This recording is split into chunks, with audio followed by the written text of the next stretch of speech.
Welcome to With Thunderous Applause podcast, where two friends get together and talk about the ideas and events that'll shape our uncertain future. My name is Steve, along with my co-host Zach. What's up? Not a whole lot. Picked weeds for 4 hours a day for 2 days in a row. Fantastic. My I was back hurts.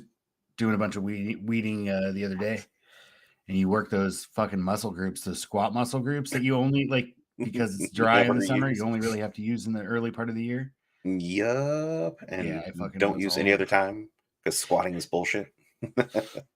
yeah. I had to waddle around quite a bit for a couple Yeah. days. I'm loosened up again. Stretching doesn't ever seem to help.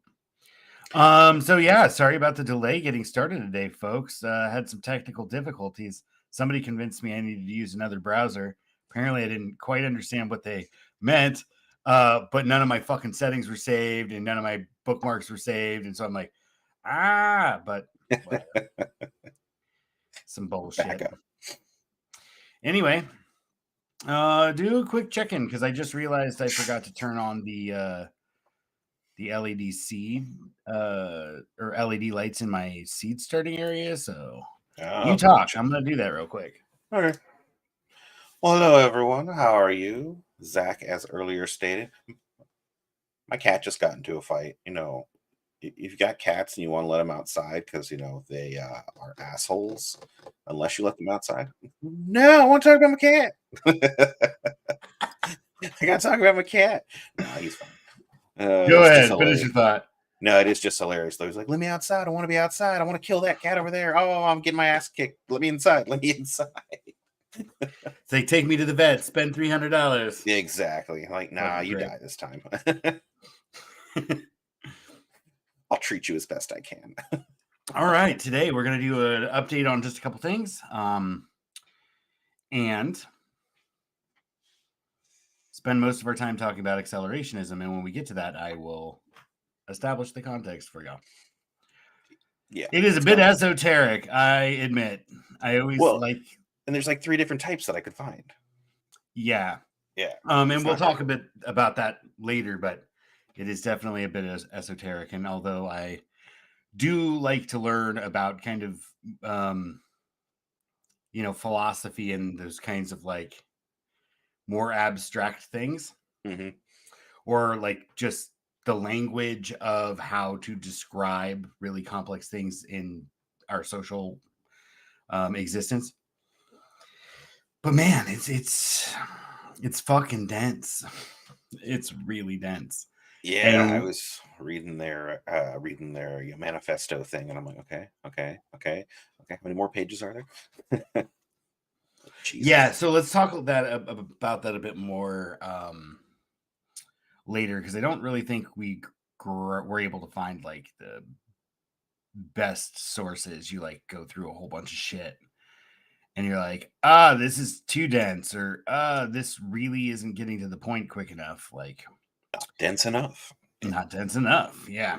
So anyway, let's talk about the rain real quick, because you had said in previous episodes how like y'all weren't getting any rain. It seems like this next wave is going to hit primarily the central state. Yeah. All south of here, though. What's that? Mostly south of here, though. Yeah, and you're controlling articles. So go ahead and bring up this article here. Yeah. Cool. So like this is kind of a big story. We've talked about the arc storm a bit now, and we're kind of like, seems like the preconditions are set. I don't know what's happening, but in the southern part of the San Joaquin Valley, there used to be like a large freshwater lake called Tulare Lake, and they drained that to use it for agriculture. And then primarily in Kern County, I think. And primarily like a single landowner, right? And so bought a bunch of lake land and was like, you know what I'm going to do? I'm going to destroy this hydrology and this fucking ecosystem so I can like make money off of it, which is, classic. And now they're, my understanding is they basically get paid to refill the aquifer by the state of California. I don't doubt that. Yeah. So Cool.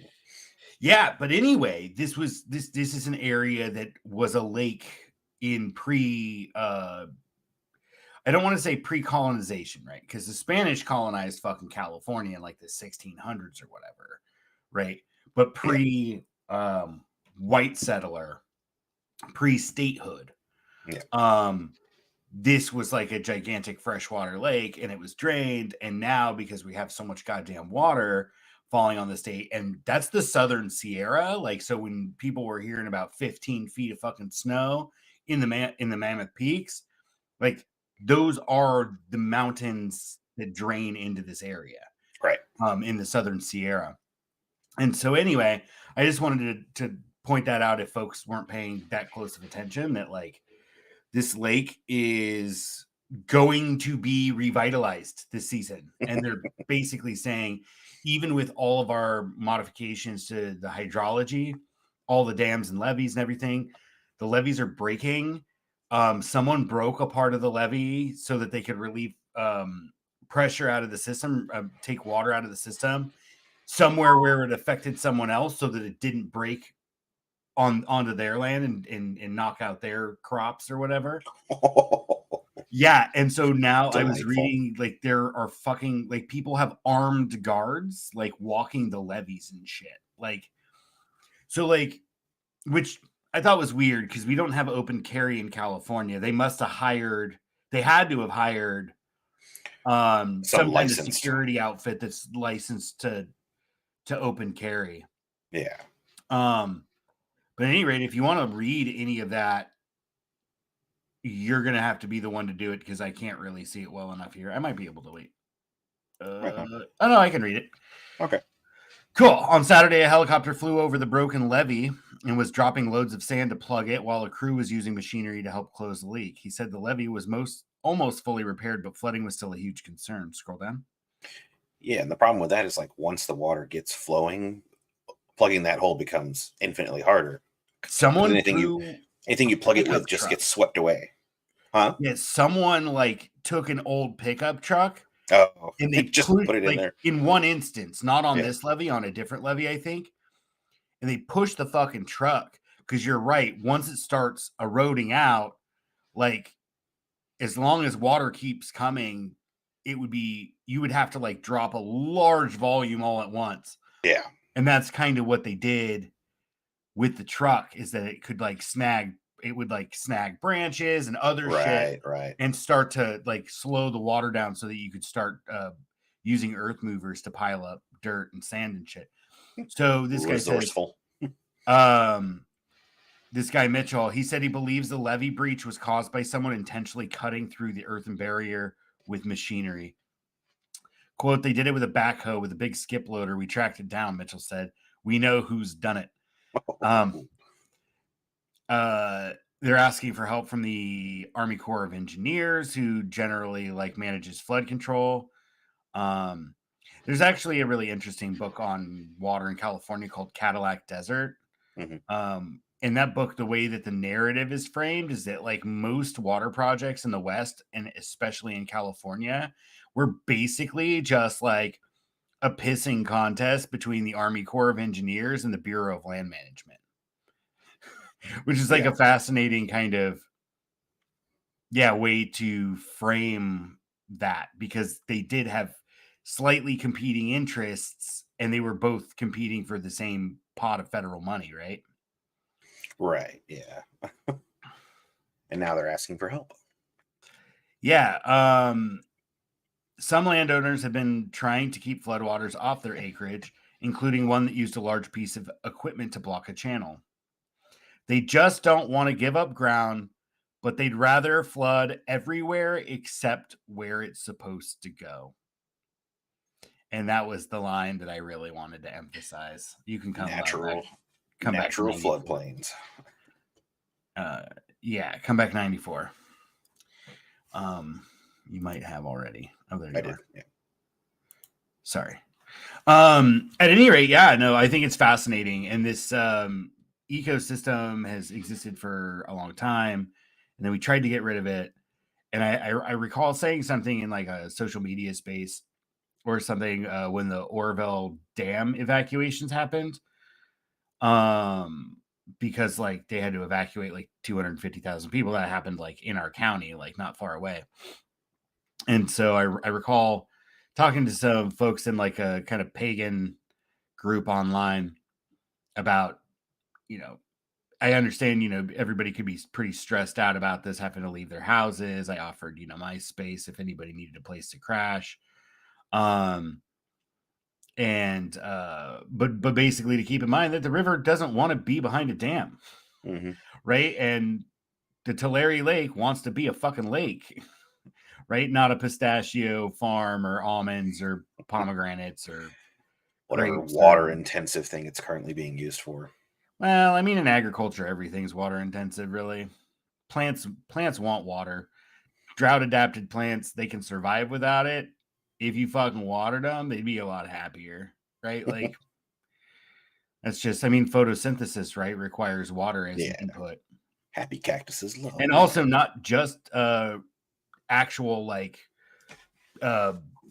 breaking the bond of the water molecule as part of the process of photosynthesis, but water actually like is how nutrients are pulled up because like like water molecules are cohesive.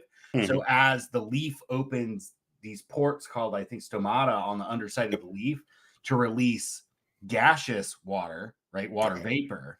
And water gets They'll pulled release up. water vapor and it pulls up from the bottom. So that's also how they get their nutrients. So Yep. plants need water, man. Yeah. But you're right. Those are more water intensive, especially if you want to get a commercial yield. Yeah. Pomegranates are really drought hardy, as are pistachios, crazy drought hardy. Almonds less so, not so drought hardy, but pistachios and pomegranates are definitely well suited for the southern San Joaquin Valley, Love both soils and pistachios. rainfall. Go ahead. But pomegranates can kiss my ass. I don't know who the hell thinks those are good.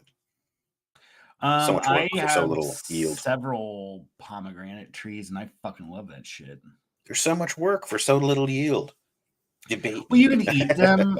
I Yeah. don't prefer to eat them, although the seeds are super fucking high in fiber and a bunch of like minerals like selenium and silica and shit that you don't get from a lot of other things.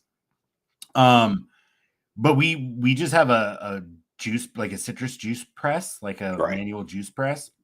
Just cut them in half, slap it, put the other half. Okay. Yeah. And you just do that for several 100. hours, depending on how many pomegranates you got. And then we have gallons of pomegranate juice, which is like, if you just purchase it like retail, it's kind of expensive, but not terribly expensive. I don't know how much does like a quart of pomegranate juice go for? Let's see. Looks like it's $20 for a gallon. Yeah. Okay. There you go. Yeah. So yeah, it's a lot of fucking work to get like the Yeah. retail equivalent of like $100 worth of pomegranate juice, but that juice is like really, really nutritious, and it's going to be better from ours, which are picked right when they're splitting, versus an industrial concern that would harvest all of it at once. Because in terms of like Yeah. the labor and the processing stages, it's easier to pull them all off the tree all at once and then send them through the juicer, right? Like, or whatever. You're not going to like pick a row of just the ripest ones and then come back in a few weeks and pick a few, the rest of them or whatever. And so ultimately you're winding up a lot of that juice is coming from pomegranates that aren't fully mature and therefore not as nutrient dense as they could be, or going to be more bitter because they haven't really developed their full flavors, among other things. Right. But I mean, dude, pomegranate juice, a little bit of carbonated water, and some fucking bourbon that comes in a glass bottle. Whoa. That's good Moving shit. on up. Moving on up. Glass bottles. I know. And I Speaking of, was in Reading this last week. This is a quick aside. We can move on to the next story. which I think is accelerationism, right? Did I have anything else in there? No, we're right on to accelerationism. Yeah, I was gonna briefly talk about the banks. Anyway, I was up in Reading, and I do what I always do when I am in Reading, which is take all of my growlers to Fall River Brewing tap room and have all my growlers filled at once. So I got a stash of beer to drink too. Nice. Which is nice. Very cool. Nice. Just wanted to bring up the banking stuff again. Not really a ton of new developments, but it seems like confidence might be a little shaky. So we'll keep an eye on that and bring you more when we have it. Yeah, there's Not just that you not a come to lot us for going good on. news, I right? mean, Bitcoin has continued to rally another $4,000 since we last spoke. Hey, How many Bitcoin do you have? not enough. You have a fraction of a coin? Yeah, something like that. I thought you've been mining that shit for like a decade. No, yeah, but you had to get in even before I did to really get anything serious.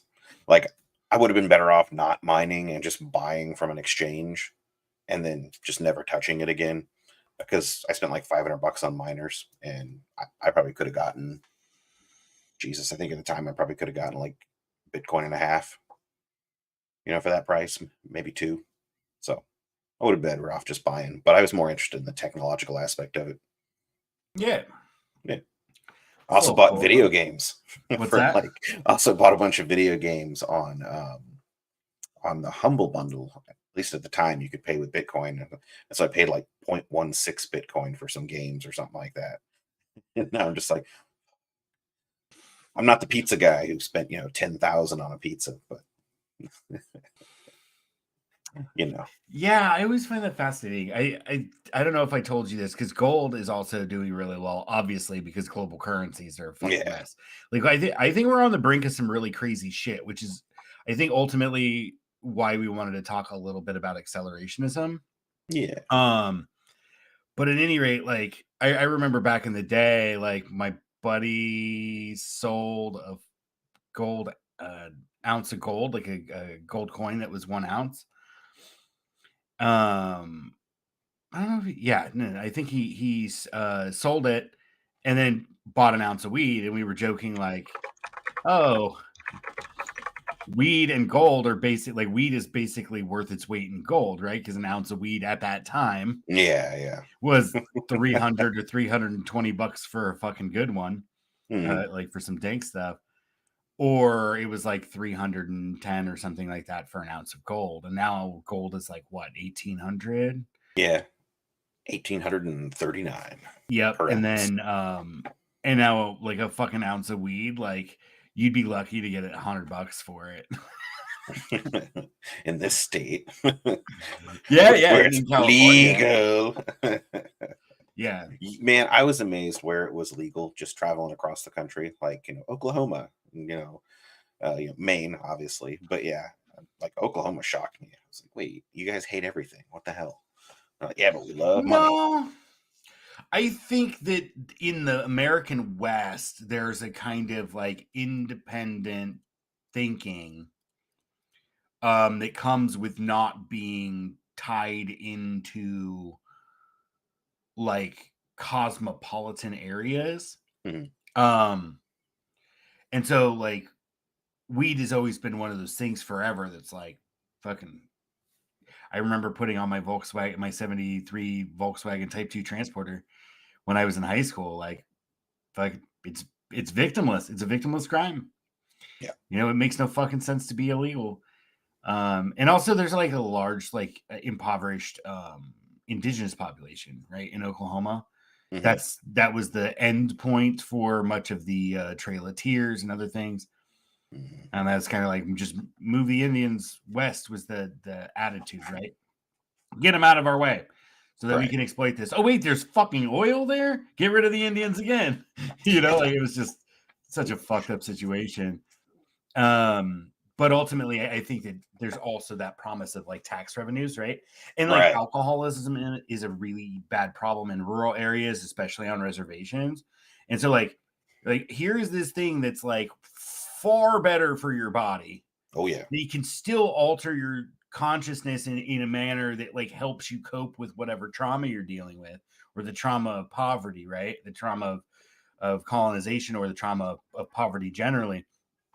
And it's relatively benign, and they Yeah, can especially if you get don't tax smoke it. revenue. Sorry, go ahead. Oh, especially if you don't smoke it. If it's an edible or something like that, it's even less bad for you. My sister the other day, I talked to her over the weekend, and she's like, "Sorry, I didn't call you back Saturday night. We were cooking dinner. I ate a gummy, and they're these like crazy gummies that like hit you super hard." She's like, "I plan to call you for a half hour while it kicked in or whatever." And she's like, "I was baked out of my face in like 5 minutes." No worries, I understand. I've been there. Some of the stuff you can get from the stores is pretty great. Yeah, I don't know. It was like a fast acting or whatever. Like the Yeah. gummy was like meant to like enter your system much faster than a normal gummy or like a brownie or a cookie or whatever. Yeah, we have a bunch of fucking weed butter that we haven't made into anything. I think we Brownies. have like 2 pounds of weed butter in the freezer. Jesus. Yeah, we made a bunch of butter and then never fucking baked anything. You gotta like go above and beyond. Yeah. Oh, weed butter and cook some steaks. We'll put the Ooh. butter over the top of the steaks. I don't know if that would taste good though, because wheat butter is not that good. I mean, it's still like savory and buttery, but like Yeah, it's got to be it healthy. also doesn't like once rendered into butter, once cooked into butter, like weed doesn't taste like it does when you smoke, like take a green hit or something, and it's all like, ooh, nice. It's not like Tastes that like at all, plant, as you know. basically. Yeah. Cool. Let's move on. We're talking about accelerationism. So let's contextualize this a bit. All right. I told you the story of why I wanted to talk about it, correct? No, please go on. Tell our Okay. audience. So I was having a conversation. Brianna Joy Gray is a media personality in like left YouTube space or indie media spaces. And she has a show on an app called Callin, which is basically like a call-in radio show. It's actually a really pretty cool platform. It's not super popular, and that app has like a bunch of problems still. It's fairly new, I think less than a year. Anyway, I called into her show and we were just talking about politics and like why the left and why the massive population broadly like is not resisting like all of the fucked up shit that our government does and all of the fucked up shit the corporations do, and like why aren't people resisting. And as we've likely discussed a bunch of times already, like in my opinion, it seems to me, at least based on the evidence, what I can observe is that people just really aren't suffering enough, right? Which is not to say that people need to suffer. But my attitude has generally been like revolutions happen when people have nothing to lose, right? Freedom's just another word for nothing left to lose, right? Nothing left to lose. And so that there's a kind of desperation, I think, that helps people move beyond that fear of like repression or consequence for doing things that will inevitably be illegal in a revolution. Like, right, most of the shit we do is illegal already. Right. Or could be made illegal easily by just being like, we told you to disperse, you're not dispersing. It's a riot. Yeah. Like, what the fuck? You told us to disperse for no reason. We don't need a reason. We just need to tell you to disperse. And if you don't disperse, it's a riot. Right? Like, it's a riot the moment we start firing tear gas. Right. And then it's the onus is on you then to like go to a court and figure out that like there's some kind of, and there's some kind of criteria for establishing when a crowd is dispersed, and then they overstep their bounds. And ultimately there's not going to be a consequence. They're going to like tell the department that next time they need to follow the rules. Right. Like, so the legal system is porous. At any rate, so that's my attitude. And I want to hear what you have to say about generally like why people aren't rebelling. Like, despite all of these terrible things that are happening, and despite how squeezed we are by capitalism with high rents and inadequate medical care or very expensive medical care, et cetera, so forth, why aren't people revolting? For the why of it, I think it's mostly it just comes down to it's like you're saying, comfort. As long as I have even a modicum of comfort, I'm going to continue just going along because, hey, at least I'm not homeless. Once you're homeless, you really don't have any power anymore. It's very easy to, just throw you in jail and use tax or dollars to pay for it and kind of make you disappear from the public eye. And so, like, we just kind of don't really think about the consequences, I think, is mostly what's going on. It's just why get too worried about it? Chances are you'll be able to pay rent. Chances are you're not going to get kicked out in the street. Food is still somewhat affordable. I'll just stop having, these. Uh, I'll cancel my Netflix. I'll cancel, like my food box, subscription or whatever. People just think they can tighten the belt and get along. And so I think that's mostly it. It's just people thinking that they can just get along until they can get a better job or get along until they can win the lottery or whatever. People are hopeful, and I kind of think that's what needs to be taken away. Almost is Mm, hope. Like a lot of people I hear will complain about the self checkout lines. They're like, oh well. I typically get two ways that people think about it. The first one is I don't want to do that. That's your job.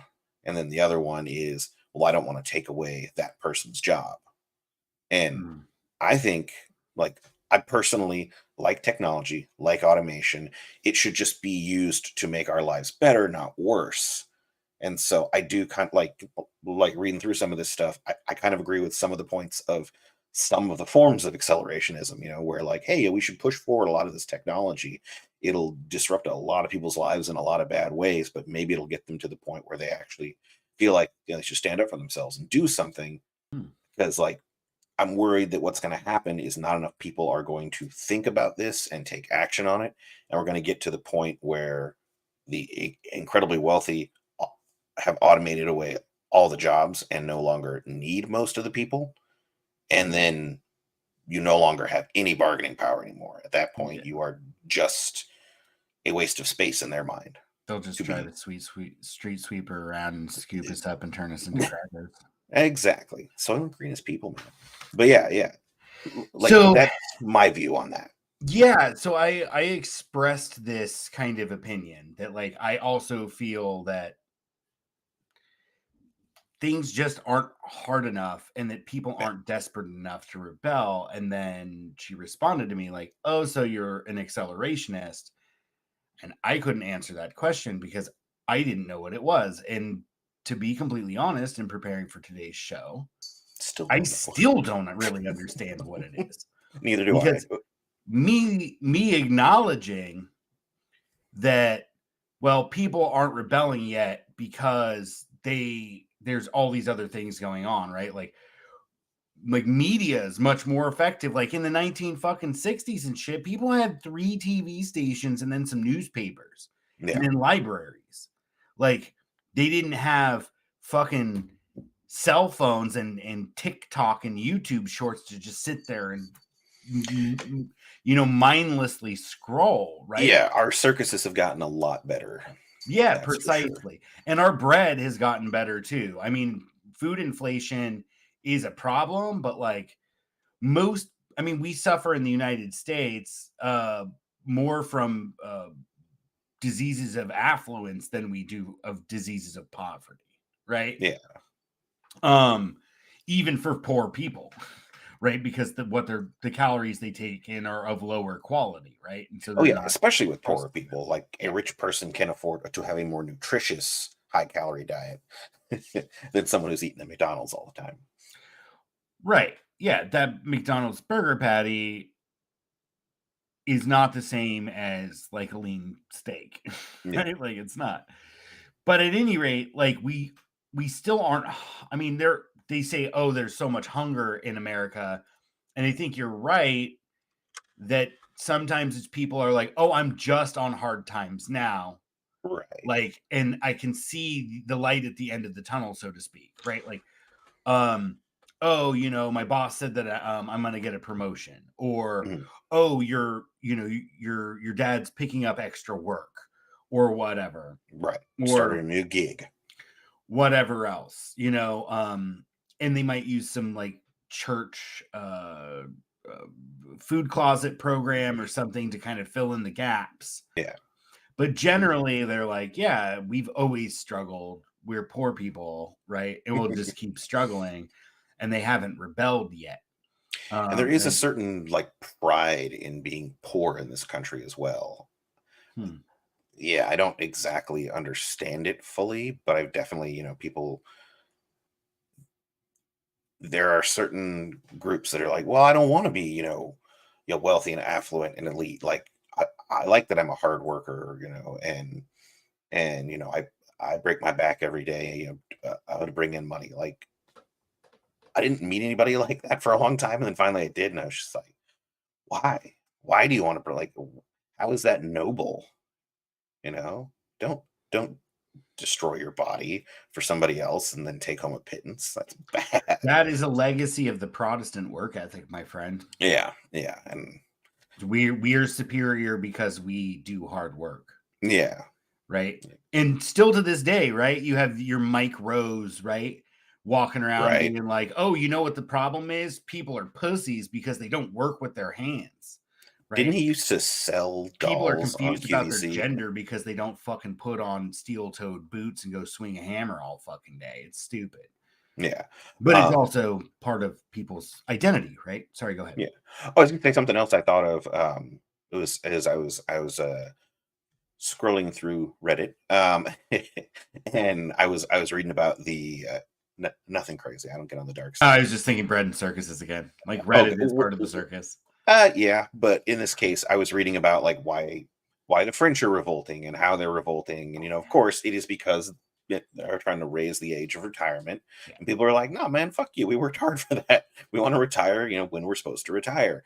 And so they would just lit the street on fire, stopped picking up the garbage, stopped everything, and there was a great quote. It's like, "Oh yeah, like you just get a whole bunch of garbage bags, and they make a great, or set them on fire, and they make a great barrier against the police." And then there was a debate in the comments about like why Americans don't riot like this and revolt like this. And Interesting. someone raised a good point, and they said the entirety of France is the size of Texas. Mhm. Can we just can't mobilize people as well as you can in a place like France or Germany or England, because we're really freaking big and like have vastly different opinions about how things should be run, not just like even from one state to the next, but from one city to the next in a state. And so Yeah. it's hard to get people together, and it's really easy to mobilize an army to suppress anything like that. Yeah, I have a hypothesis that like not only was the project of suburbanization like an economic project in the sense of like we're going to slip back into a depression after the war if we don't find ways to waste resources, right? Right. But there was the added bonus of like of kneecapping those processes because during the depression and you had like strong socialist and communist movements in the country that had survived the purges during World War One, and were very active during the Depression. Right, you had labor was strong, and labor was Yep. part of the reason we got a New Deal. Right, like a big part of why we got a New Deal. Right, Yeah. and so like we're like okay we need to do something to like use resources because capitalism is so effective at producing widgets that like it will collapse because it's so fucking good at what it does. And so what we need to do is like find ways to burn resources. And that project was Suburbia. And then it's like, oh, we can also divide people economically Right. by leaving poor black people in the cities and sending all white people, middle income and more affluent white people to the suburbs. Mm, And so it was part of further racial segregation, um, and kind of social division, creating social divisions to prevent us from doing that again, coming together again in such a way that the system literally had to give us concessions. yeah. Just Now we basically. ask for concessions, and it's like, haha, that's nice. Yeah. We don't have to do what you want. You know, most of our policy comes from fucking a handful of think tanks that are like funded by billionaires. Like we just sign off on it. We just do a symbolic vote on something that's been completely manufactured and by money and the ruling class. Right. Hey, we're still using daylight savings times in California, and we voted against that in 2016, I think. Goddamn travesty. Yeah. Okay, so in that context, I think we should look at what is accelerationism and then kind of continue this discussion on why we don't revolt in the context of that. Because Right. my summary opinion is that, like, no, I'm not really an accelerationist. Not in the way that a lot of this is framing it, because there seems to be about like three major definitions of it. Do we have a clip that'll And go into them, or do you want to summarize right now? I'll just summarize briefly. Cool. There was the original meaning, and it was from a science fiction novel from I think 1957, Oh, and interesting. it was about a group from Earth that settled into a planet. A group within the settlers found out how to basically make themselves immortal and gain near magical powers. They then use that to institute a caste system and hold down a whole bunch of people. Another guy came in and he wanted to accelerate a technology to the point where everyone could have that technology and just kind of even things out. It would be a lot like if all of a sudden in the Star Wars universe everybody could use the Force. Um, and his group were called accelerationists, and so it was just about spreading the technology more evenly. Then it kind of went through and got co-opted by a bunch of capitalists who said, okay, well, cool, but you should definitely turn over that technology to us and we'll make sure that it gets spread out appropriately. And then now there's a bunch of white supremacists that are like, hey, we're going to blow up dams in order to make sure that things are kind of, we're going to accelerate capitalism to its end point, and it's going to be good for white people. I don't fully understand their thought process. Often don't when it comes to white supremacists. It's often not rational. But yeah, so those are Yeah, the three main types that I know of. you bring up a really great point. In terms of like the white supremacist accelerationist, because if you go to find out what an accelerationist is, What you're if presented with. if you don't have the patience to sift through it and Yeah. figure out what's actually like, why would someone call me an accelerationist Yeah. when all I see is that accelerationist is this like far right movement of people who want to like instigate the collapse of society in a race war so Yeah. they can build their white utopias. Interestingly enough, that was what motivated the Manson family. Mm-hmm. They were Yep. trying to accelerate and start a race war. They are lumped right in there on Wikipedia. Oh, are Mm. they? I didn't read the Yeah. wiki Yeah. article. I probably should have Yeah. started there. Yeah. That's usually where I start. It's never where I finish, but But I it, like to. It's yeah, so useful. I donate to it every year. It's an amazing um, project. I was reading an article from the Southern Poverty Law Center, and they had mentioned just kind of like those aspects of like wanting to make society collapse so that there's no law and order, so that they can make their own order within the chaos. Oh, okay. Okay. If that makes sense. That's Yeah, the yeah. vibe I Okay. got from what I Okay, was that makes more reading. sense now. It Okay. wasn't presented that coherently, Yeah, yeah. or that concisely, I Of should course say. not. Yeah. But then that made me think of, because I used to really be into Charles Manson. Um, but I'm a dude, so as I became an adult, my interest in cults and things like that dissipated. That's why it's a primarily female You're no studies. longer interested in murder porn. Now you're interested in doom porn. I am, yeah, I guess I could say I'm into Yeah. doom porn. Yeah. I'm into other kinds of porn too, but Hmm. riot porn. I'm Yeah. big into fucking riot porn, This which guy, actually surprises power me that walking. we haven't talked about France yet. 'Cause we've done a couple episodes now, and it's just been happening, and we haven't said shit about it. And Right. I love me some Molotov cocktail throwing. All right. This guy loves power washing porn. Mm. Oh, those the guys that Yeah. are like, oh yeah, I just volunteered to clean the front of their Yeah. house for free. Yeah. They come in Yeah. and they like edge the grass and Oh, fucking they edge all right. fucking hose it down and shit. Ooh, hose. That's terrible. You're fucking awful. You're a bad person. No, I'm just kidding. All right. I'm gonna hit play Cool. to save myself. Hide So behind the like video.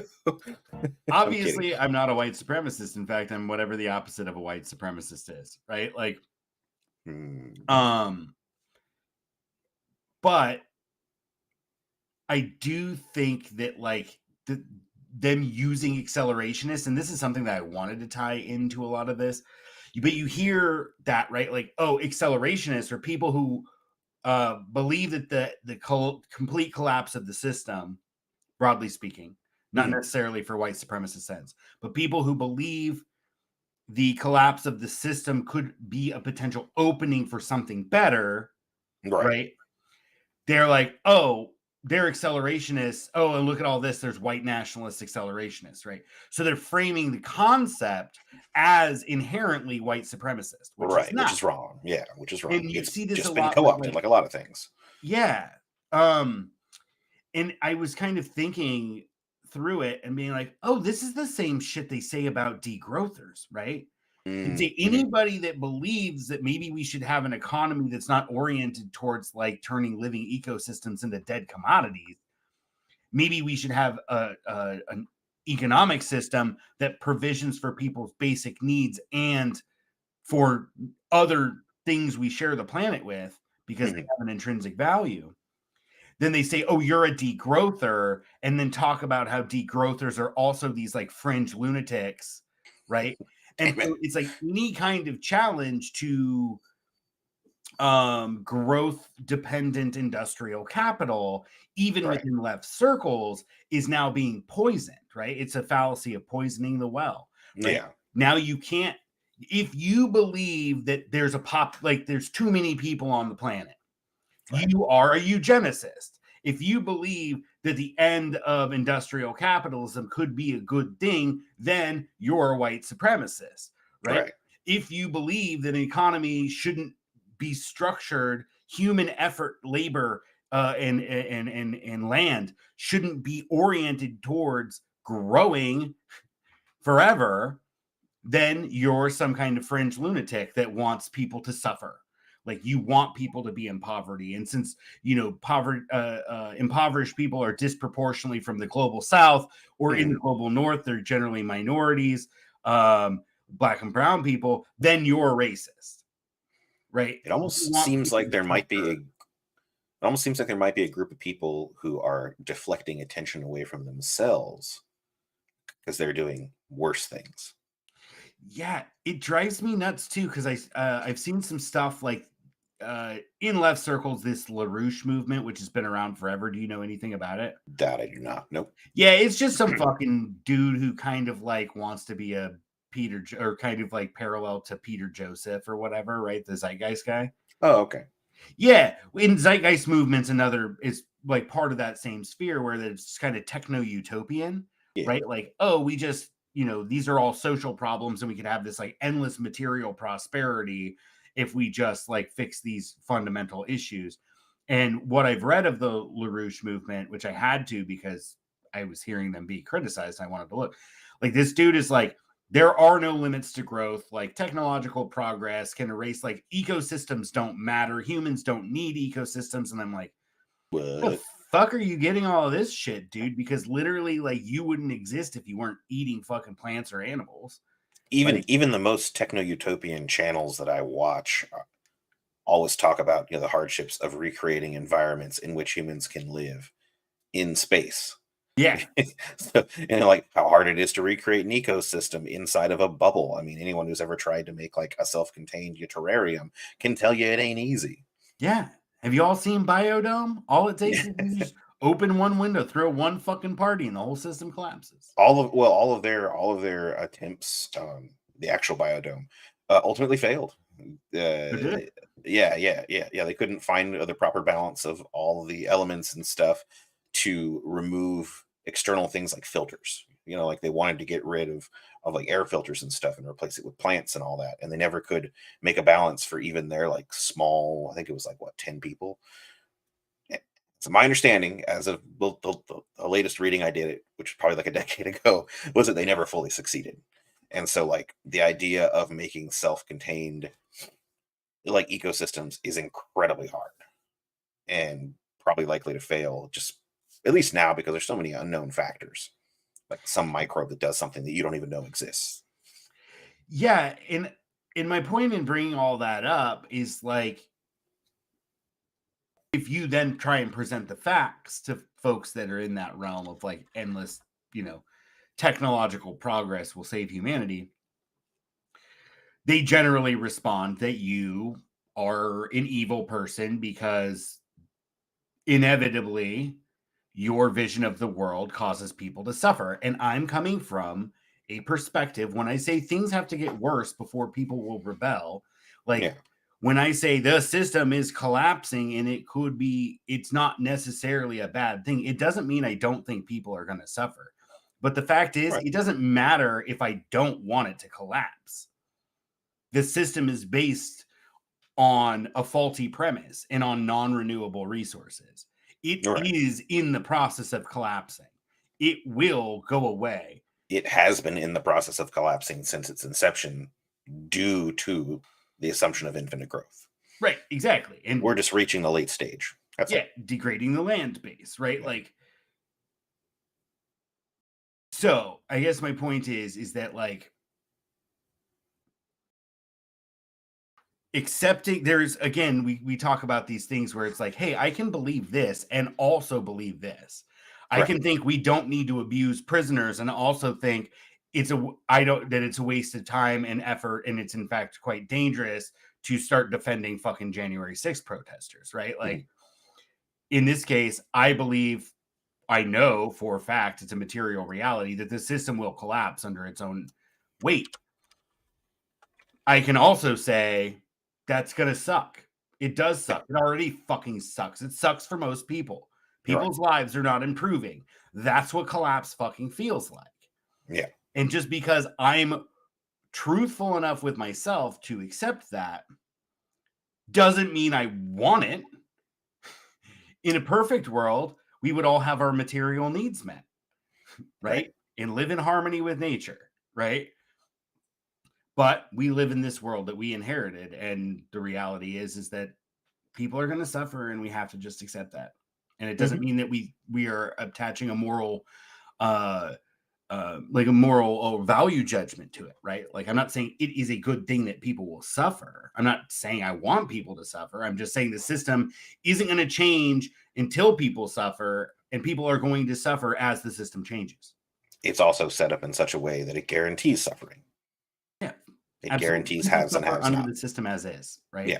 Yeah. And you're like, what you want, you degrowther? You just fucking hate black and brown people, and I mean, you want them to suffer as like the pie shrinks because if the pie doesn't grow, then no one is ever going to change their economic conditions because the rich aren't going to give up their fucking big ass slice of the pie. It's like that's the fucking point, dude. Yeah, I'm not like you don't even necessarily need to change the or the size of the pie. You just need to take the 95% of the pie that is already owned by like 1% of the people and maybe just grab that away real quick. Redistribution. Yeah.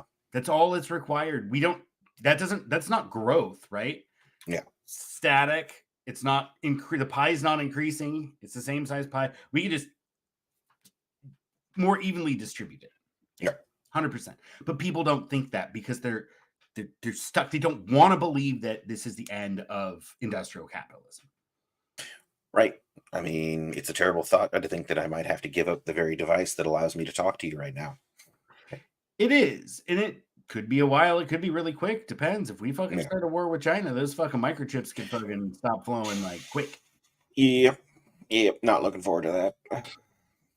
What we have to do is figure out. We were talking last Thursday about technology, or maybe it was the week before or whatever, about things that we hope make it through the dark ages. I hope microchip technology does. Yeah, it would be nice. Just it's so useful for communication and entertainment. Like I I think don't want. radio is going to be the primary though, because like Yeah. when you think about like the resources it takes to like make a microchip. Yeah.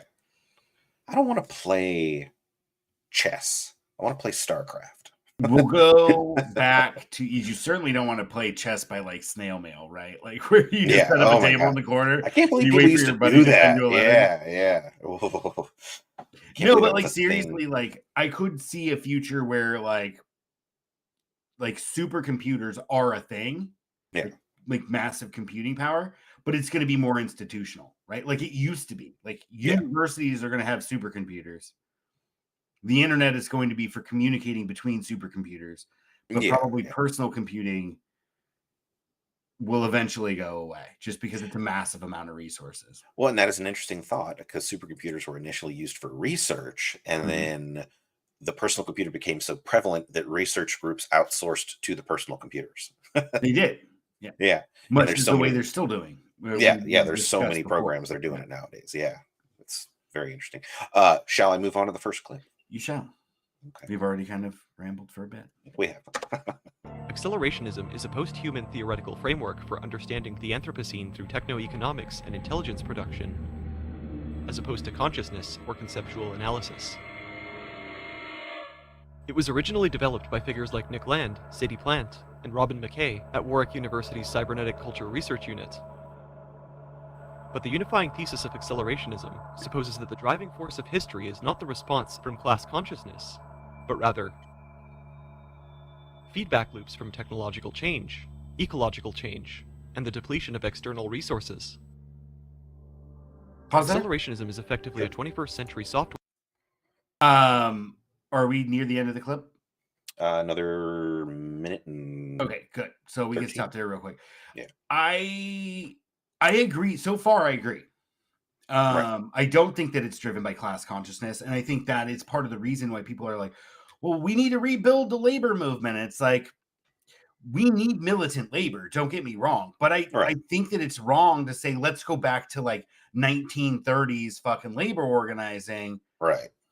as our plan forward, while also making fun of people who want to make America great again by going into some mythical past, right? Yeah. Like Well. it's a very site in context specific sequence of events, and we don't have that. Both we mentioned earlier, suburbanization, right? We're all Yeah. spread out, and division of labor, and also the kind of like it's not just like the boss in the in the office with the big window that overlooks the factory floor where there's a clear hierarchy. Now your coworker is also kind of your boss, and there's all these kind of murky relationships. Sometimes you don't even know who your fucking boss is, right? Or like with gig work, right?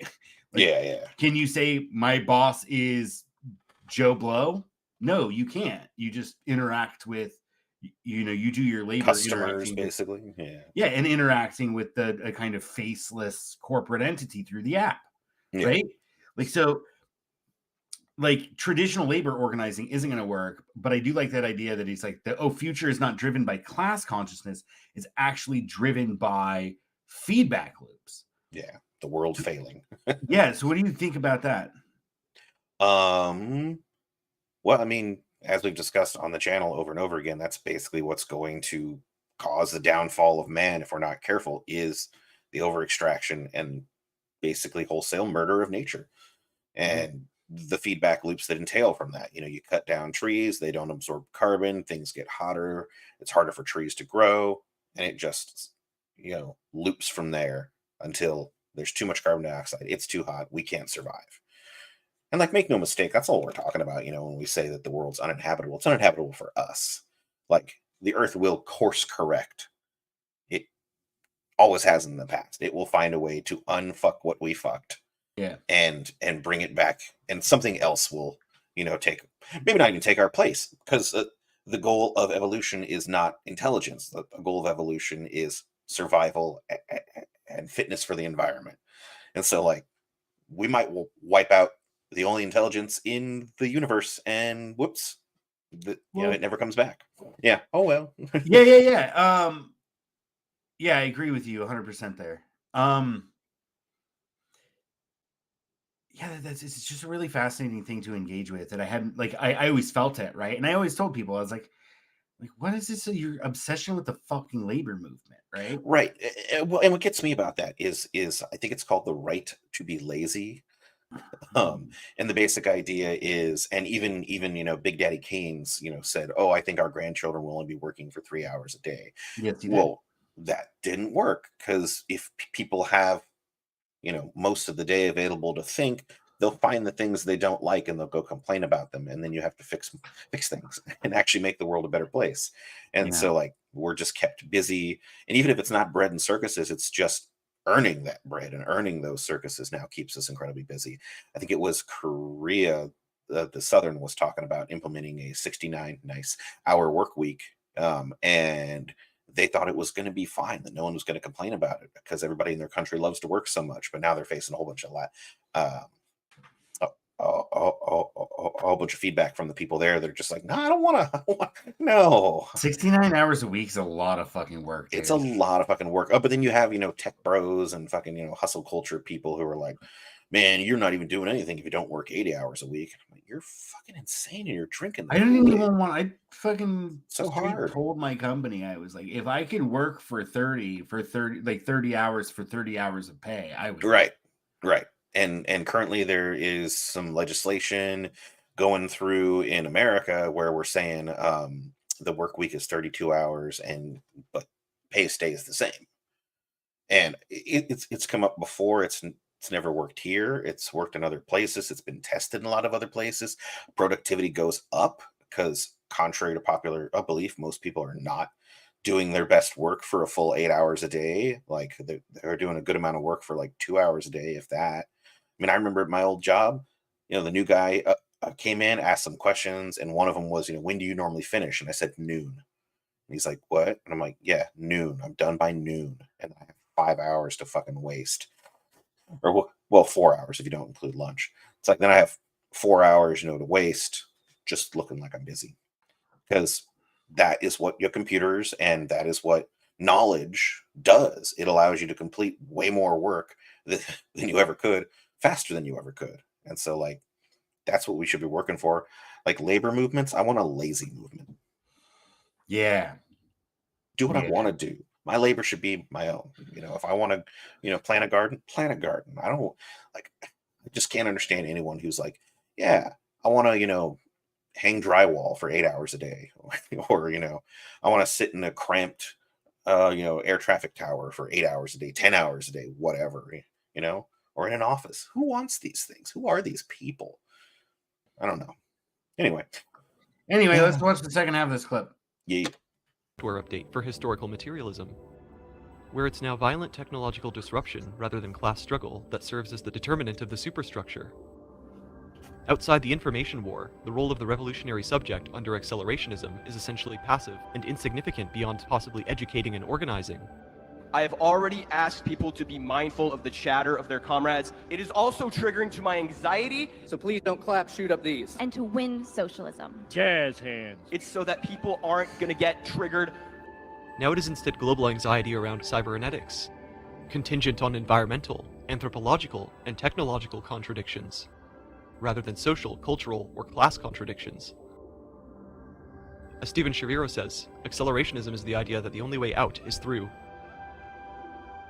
The idea goes back to Deleuze and Guattari, who originally proposed it in Anti-Oedipus, though the works of Slavoj Žižek and Mark Fisher are also central texts in the canon, suggesting that any revolt against the spectacle is usually appropriated and integrated back into the system, such that perhaps the most revolutionary thing radicals can do is to do nothing, as a lack of action is much harder to violently pacify than activism. Bartleby, come here, please. I have some copy to examine. I would prefer not to. You missed the pause point. No, I didn't. I wanted that. I like Bartleby. Bartleby What the is that? Scrivener, man. Bartleby the Scrivener. It was a short story about a guy who basically comes into work and they say, "Hey, I need you to do this," and he just replies, "I would rather not." And then they're like, "Okay, I'm gonna circle back to that. I don't know what to do with that. It's not." No, I refuse to, or, right on it, boss. It's just, I would prefer not to. And they circle back to him and he just, keeps doing it. And, eventually they're like, hey, are you hungry? Would you like to eat? I would prefer not to. And then he ends up, dying, of course, because he doesn't eat or drink or anything like that. And it's a very interesting short story, but like, it's a great life motto. I would prefer not to. Just say that anytime anyone wants you to do something you don't feel like doing. throw them for a loop. Yeah. So out of that clip there, I really like that idea of there's really no way out but through. Right. Because in terms of like, if we're conceptualizing, I don't want to use the term accelerationism, even though that's kind of what we're looking at. But if we adopt the conceptual framework that like it's the feedback loops and it's the changes and it's the way that complex systems interact, right, with the different components within the system interact with each other, then like rather than this kind of linear myth of progress, kind of like eventually we'll have a workers utopia, right? Like if you start with that kind of more cyclical, that's what a feedback loop is more of a cyclical notion, right? Mhm. Then when we're looking at the limits to growth and the depletion of resources, especially fossil fuel resources, but mineral resources as well. You look at to say there is no way out but through is kind of, to me, kind of summarizes my approach and my take on it. It's, again, not to say I want people to suffer. I just think that like there's not a lot we can do to build a new system while we're held hostage by the existing one, right? And so the only way to move past the system as it exists is actually to allow it to run its course. I think we might get to a clip in a bit that talks a bit more about like being like, oh no, it's totally fine. I'm going to buy a boat and a bigger house and do all this and just participate in the system with this idea that it'll speed the collapse, Right. which to me is illogical. Maybe we can expand on that when we get to it. There I should do be another clip from this covers that's like Yeah. several minutes later than this Yeah. I didn't have that I wanted to end with for this guy. close enough. I did like No, back it up just a second. Okay. Because he talks about memetics a little bit more. Okay. Right Yeah, a around little there. bit right before that. Your time stamp is way off. Is it really? I did, yeah, by about 18 seconds. It's okay. It's a short clip, though. Yeah, I did really like the bit about co-opting any sort of activist movement because you can fucking see it happening all the time. You know, you got 100%. Kylie Jenner giving a Pepsi to a cop. You know, you got, classic. You start off with Black Lives Matter, then you got, Blue Lives Matter, red lives, green lives, all lives. There is nothing that can't be co-opted, that can't be monetized. Even better is calling for racial equality and then white members of Congress putting on fucking kente cloth and kneeling in this kind of, or you know what I mean? Like, it's absurd, and it's a pattern of spectacle, right? Like, instead of meaningful reforms, we'll just give you a spectacle to make you feel good, right? That was, that's the way the system works when people demand racial justice or whatever, police accountability. Okay, we'll give them cameras. Right. So they can record murdering you, and we still won't do anything about it. We still won't do shit. Exactly. So like, and you're right. And I can't think of any movement that wasn't like kind of co-opted in some senses. In China, they had the lying flat movement. What's that?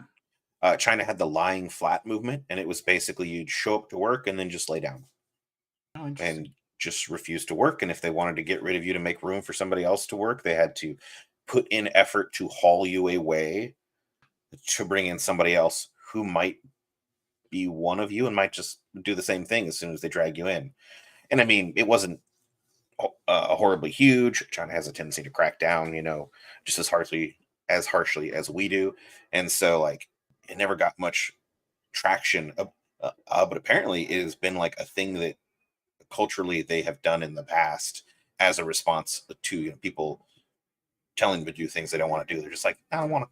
Well. Yeah, I'm thinking like the more pure movements, I think, were not co-opted, right? Like, but had like a meaningful impact, like No Dapple, right? Like water Dapple. protectors and all that stuff. Oh, okay. Like, you didn't really see that get co-opted It is hard to co-op. Yeah. in quite the same way that a lot of other stuff does. And likewise, like Occupy Wall Street, I think that was co-opted in a lot of ways, in the sense that like Bernie Sanders probably would not have been as successful as he was had Occupy Wall Street not happened a few years earlier. Right. Like, and so in some ways, and there's this like rhetoric, and that's why people got so mad about like the squad or whatever that got elected post Bernie movement, is because they co-opted the language of fierceness against income inequality, right, and social inequity, and they utilized that language to obtain a position of power, where then they thumb their fucking nose and say tough shit. We're going in there together as a group of candidates to force reforms. And when we get there, we say, oh no, I only represent my constituents. Right? Yeah. Anyway, You're supposed to represent everyone. Let's roll the second bit of this. Right on. To destroy better. The Austrian economist Schumpeter referred to it as creative destruction, in that an economy develops complexity by periodically purging its unadaptive mimetics, just as Darwinian natural selection purges unadaptive genetics. It may well be that all natural and cultural developments of humanity are simply just side effects of trying to find the fastest, most complicated ways to waste energy and expend the accursed share. Investing in its own dissipation only to create more investment for dissipation. Quote, Bataille interprets all natural and cultural development upon the earth to be side effects of the evolution of death, because it is only in death that life becomes an echo of the sun, realizing its inevitable destiny, which is pure loss. So there you have it. The meaning of life, at least for land, is to struggle with death. When I said earlier that some of this shit is pretty fucking esoteric, like, that's probably going to get demonetized too. Why is that? Mad World in the background. Oh no, I don't think so. Okay. Do you think that he had paid for royalties? He might have. I don't know. I don't know. His channel only has like 40,000 subs though. Yeah. But it's really fucking good. It's well put together too. Like the visuals are great. The voiceover is pretty solid. Yeah.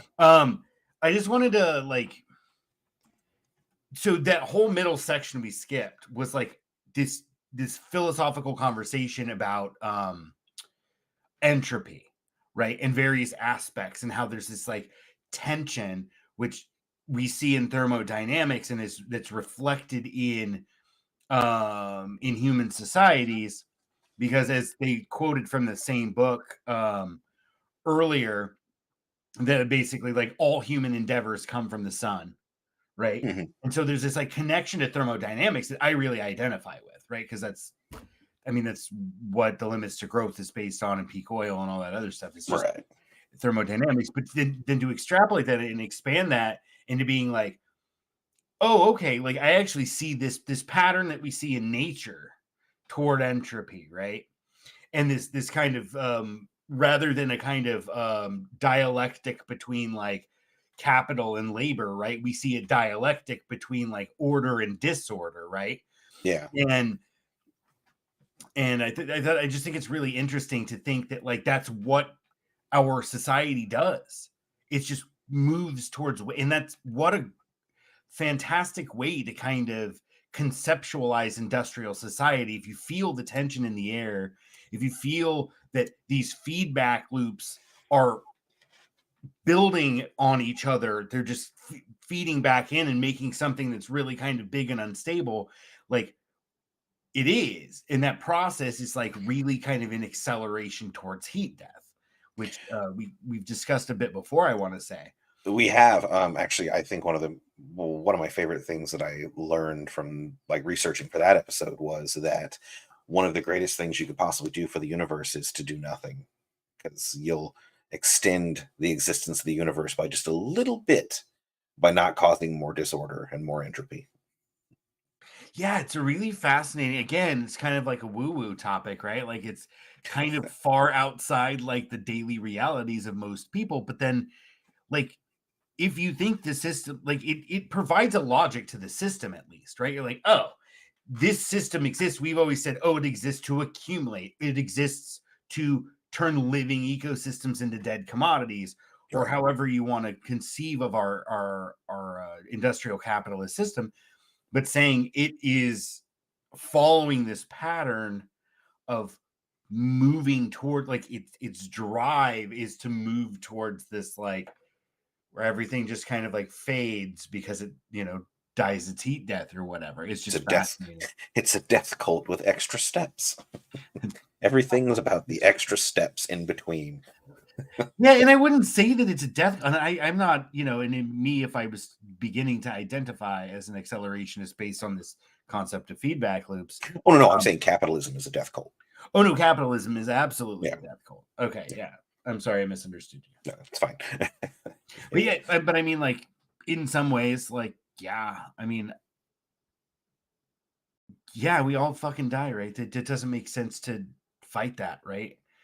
And in some ways, like, I mean, I still struggle against, I mean, I've been taking a break for my own fucking sanity, but like, I've long agitated against the system.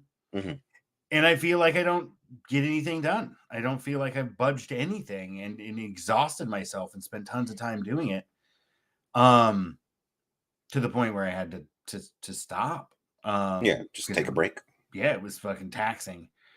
So I'm all for fighting the system, but there's like a certain, when I burned out, part of me did acknowledge, like, fuck it. I'll just do what I know I need to do. I'll focus on, my education. I'll focus on making my family more resilient to the consequences of this drive towards oblivion, or what is he? The name of the book was like Desire for Annihilation or something. Thirst for Annihilation. What a great fucking book title. I think the author's Nick Land. Thirst for Annihilation is the book. But you raised some great points, though. Of all people, it was Arnold Schwarzenegger was talking about how when it came to like why he works out. Well, when it came to like why he works out and why he focuses on his body, is he said it was the only thing that like nobody could take from you. I disagree. They can, like, you throw someone in prison and don't feed them, you're going to lose all those hard-earned gains pretty quickly. But if you throw in education and all that, like, it's a great point. Like, they can't take away like your TV, your home, all that stuff. They can take away your kids, your body. Yeah, the kids, your fucking kids. Your body is yours and your mind is yours. Yep, and that's pretty much all you got. Something, yeah, I've maintained for a long time, which is why education has always been so important to me as a person. Is because it's like, it's one of like the most effective weapons we can have. Is a sharp mind that's able to think critically about situations, right? And that technically a mind can be taken away, right? It can, yeah. If you get fucking clubbed, if a cop fucking batons you in the head and gives you a TBI, then ask Nick Nolte.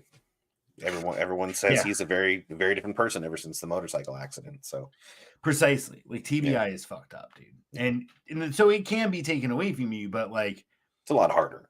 It's harder and more specific to take it away, instead of the system just being like, oh, we found a pound of marijuana at your house. We're taking your children from you. And you're like, and we're going to stick you in the mind flare. Oh, the mind flare. Nice reference. Mandalorian. That was an interesting episode. We'll have to talk about that maybe on Thursday. We'll do a Mandalorian mid-season bullshit on Thursday. Make sure you watch the new episode Wednesday before the show. I will. Okay, great. Let's continue. Not a huge fan of this guy. He's not that articulate. But I do think that he kind of helped explain for me like a couple different factions within what we might say is left accelerationism.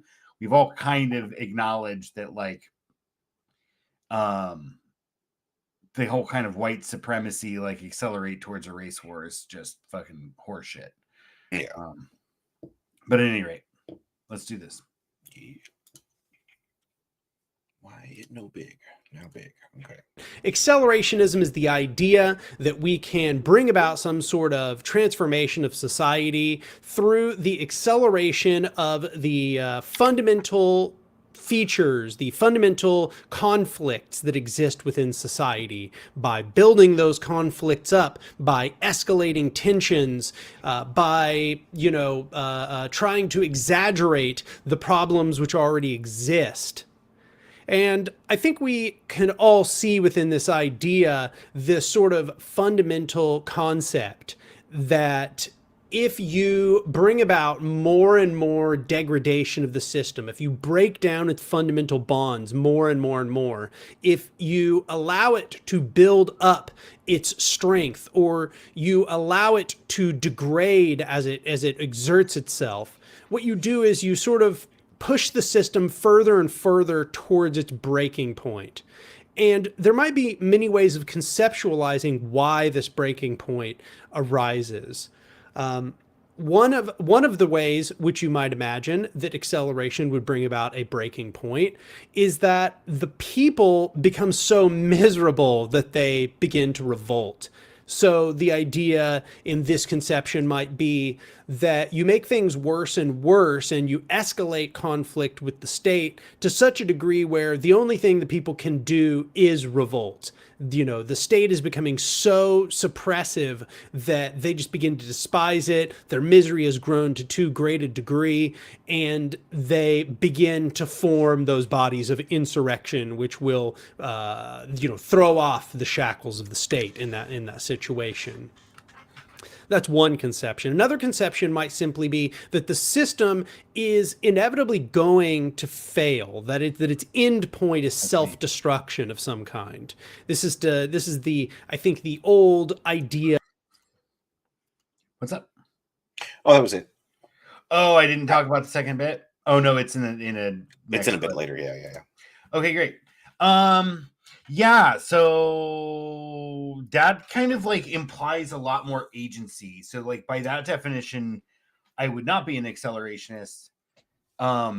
Because while I believe in the things that I said are true, the feedback loops versus the class consciousness, and kind of like there's not a way out, but we have to go through it. Like we have to endure this challenge and endure this suffering as part of the process of moving beyond this system and creating a new one.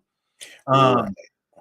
I don't feel like there's much validity to like applying agency in there, right? Like, and I'm not going to really talk about it a lot online in a public forum, but like, I don't think that, blowing up, I think, did he use an example of blowing up dams or something? Or maybe you had mentioned that earlier. I mentioned it earlier. Yeah.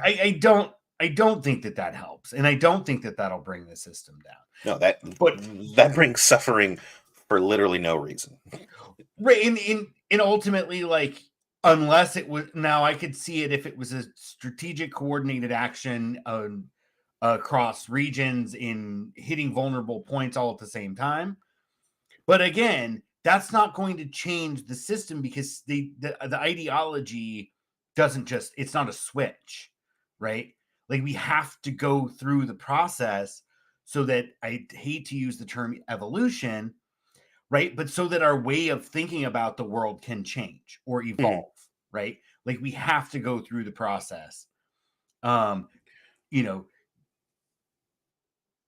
Evolution itself is not something that just like happens.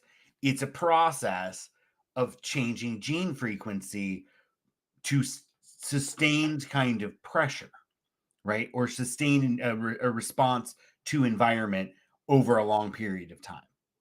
Right. And being in any sort of system, state, an economy, etc., makes it harder and harder the longer you're in it to imagine any alternatives to it. Right. It's something that anyone who's started up at a new job inevitably notices weird things that go on for the first 2 weeks. You ask about them, and then eventually you learn that they're not going to change. So you just do them, and then you train the next person to do the same thing. And that's, now think of that on a whole like worldwide scale. Like that's what we're up against is. Oh, go ahead. Yeah. And I think I might have mentioned before about like why I think it's kind of disingenuous or not very productive to talk about like Bill Gates and the World Economic Forum and all that shit. It's because what it does is makes people think that there's individuals responsible for the problem, and they're still not internalizing the fact that the fundamentals of our society are fucking bad. Right. Right? Yeah, it's not just a few bad actors; it's the whole Yeah. Again, play. Yeah. thanks for bringing that up too. It's not a few bad apples. It's the institution of policing. Yeah. Right? We're like, oh, well, we need more training because it's not how much fucking training they have. It's not that they have guns. It's the institution of policing. Well, it's basically the fact that they're put in a position of power over other people and told, now don't use that power in a bad way. Of course they do. People love power and abusing it. There's no getting around that. Precisely. So, like, yeah, I don't think that. I mean, yes, in a particular context, I could see it having profound impacts, especially for the biosphere, right? Mm-hmm. Taking down critical, vulnerable industrial infrastructure could buy the planet some time, could buy some species, give species enough room to maybe have the population needed to evolve through climate change and have some kind of survival probability, instead of now where like we're marching towards like, you know, basically like eliminating the vast majority of genetic diversity, right, on the planet, biodiversity. But generally speaking, I think you're right. I think that it takes a long time for us to change the way we think, and we're not going to build new institutions like tomorrow if some critical piece was removed. So removing that piece is not enough to switch our way of thinking and switch our relationship to the system.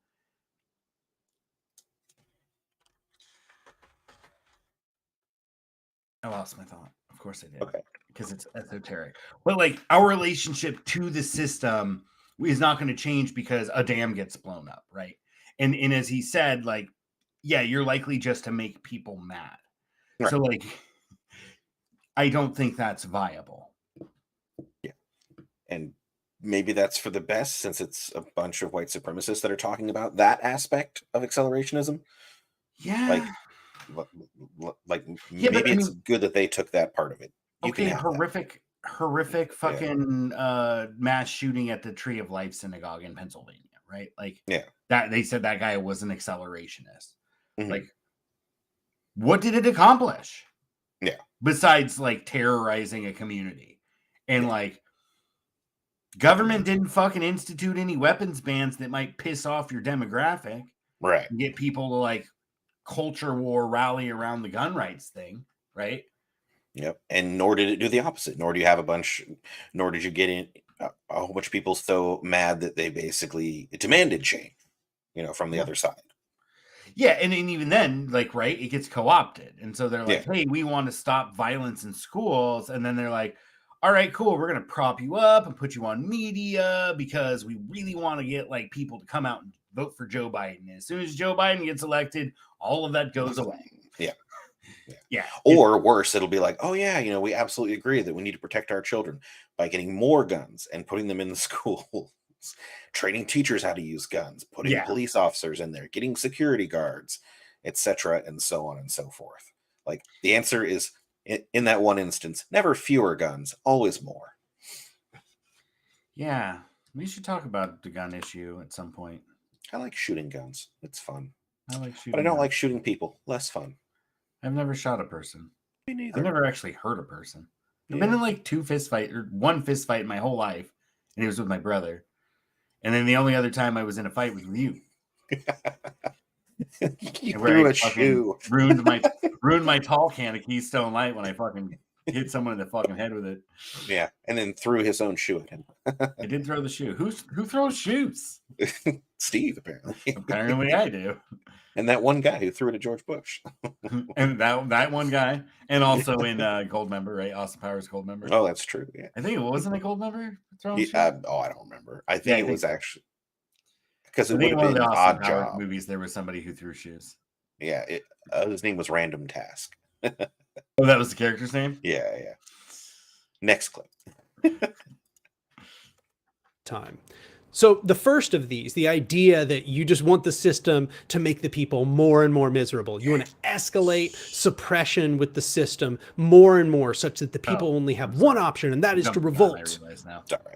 Well, that's just refuted by reality. That's not what happens. The vast majority of the time, what actually happens is the people begin to side with the state. They begin to side against you. And in doing so, you actually bolster support for the state.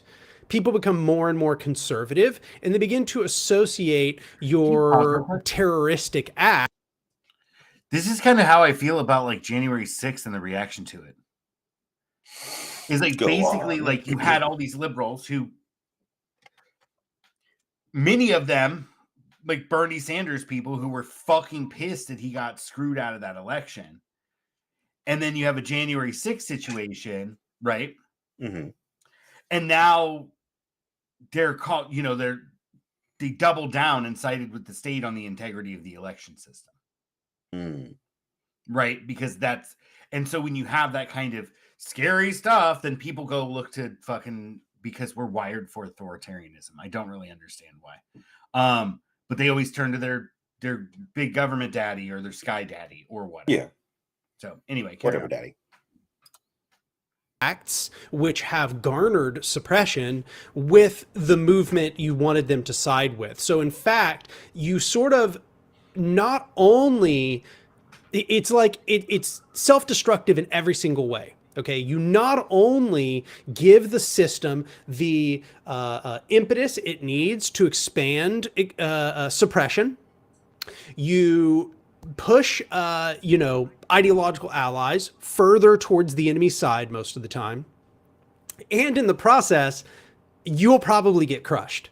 Your groups will probably get crushed because you will be so weak. You'll be so separated off from everyone else. You'll be this tiny little militant affinity group that you're nothing compared to a massive, national state apparatus with a fully structured, trained military. Now, that's not to say that I think that you can't fight against a fully trained military structure. Perhaps that can be another video where we talk about that. But in the occasion that you've done it this way, you don't even have the support that would be needed to beat them. And everybody's looking at you and saying, it's your fault. You're the one who did this, right? You are the one, your ideology is going to be located as the problem, not the state. The state will be viewed as that apparatus which is restoring order. And every single one of their propaganda outlets is going to be trying to emphasize this fact. They're going to be calling you terrorists. They're going to be emphasizing how, wow, wasn't it terrible how they sabotaged our water supply or sabotaged our ability to get basic needs? It literally only has downsides. It literally has no feasibility as a tactic, especially in this capacity, the one where you're trying to increase the misery of the system, the misery that the system engenders in order to get people to side with you. That it literally has no examples of success. Yeah, you went way over, bro. Yeah, I didn't hear the key phrase. I said pause after he said it. Okay. I was trying to say it softly. I don't know why. It doesn't really matter. He just kind of rambled. The reason that I ended it earlier, because he kind of doesn't really get to his point. He's just kind of saying it again and again. But he's right. Like, I don't care so much. I'd be interested to see what he has to say about that comment he made. He's like, well, you can fight. There is such thing as asymmetric warfare, but that's kind of beyond the scope of this conversation. Right now, we're just saying if you like destroy somebody's water supply, like they're going to be mad that you made their life miserable. Yeah, they're not going to like you. They're going to turn to the state. No, but I did it for a good reason. We need to root out all these radical environmentalists because they're terrorists. Or we need to root out XYZ and get rid of this ideology and suppress people who believe that the system is. We have to get rid of people who believe that population is a problem.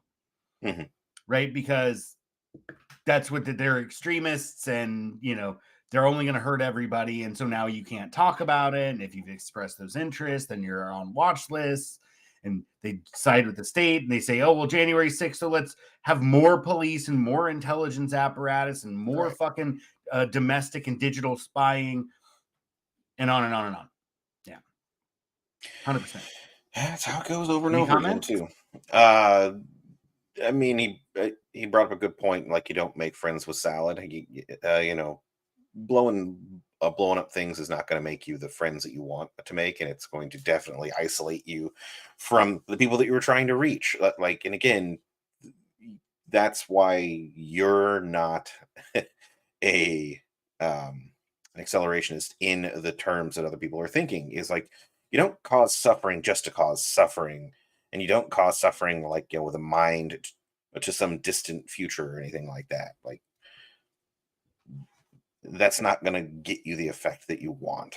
And so, like, any sort of suffering that's caused has to be calculated, measured, calculated again, measured again, uh, before you can actually act on it. And unfortunately, that's not what we're wired for, it would seem. We like reactionary stuff, like we see something happen, we get mad, and we're like, we should you put that guy in prison forever, like, rather than listen to what he has to say or anything like that. Yeah, like perfect example. And I'm surprised I hadn't thought of it earlier and I hadn't seen it in any of the literature. Fucking Ted Kaczynski, dude. Mm-hmm. Like, his fucking manifesto's legit. Like, Yeah. You're like, oh my God, like, I just realized that, like, my analysis of the world Mm-hmm. is goddamn near identical to the fucking Unabomber. But you're like, his manifesto's legit. The things that he was critiquing are like, I share a lot of his frustration with. But by virtue of doing the things he did, sending bombs, right, to university researchers and other places, trying to create fear, right, terrorism, right, for his political ideology. By doing that, he undermined the strength of those arguments and made it kind of, for a period of time. I think we got over it by now, but like, especially us in the doomer community, but like, for a long time, it became difficult to even express like empathy or express like you identified with his ideas. Yeah, Because the he old fucking points understanding out. is not endorsement. Right, exactly. Yeah. But he made it difficult. It blurred that line, right? Yeah. Oh, Well, people don't Ted understand that. Kaczynski believes you're a fucking terrorist, right? Like, Well, that's the thing, is people don't understand that. Of the average person, if you can understand someone's point of view, you are endorsing the actions that they took. And it's like, no. It is absolutely possible to have those two things in your head, where you're like, hey, I get why you did it. Don't like what you did, though. right. And we need more of that. We need more people to analyze what's going on, analyze why somebody did something. Be like, oh, it's terrible that you killed a bunch of people, but I can understand how you got to that point. Mm-hmm. Yeah, 100%, bro. Just a little bit of empathy, y'all, for for the Unabombers of the world. Yeah.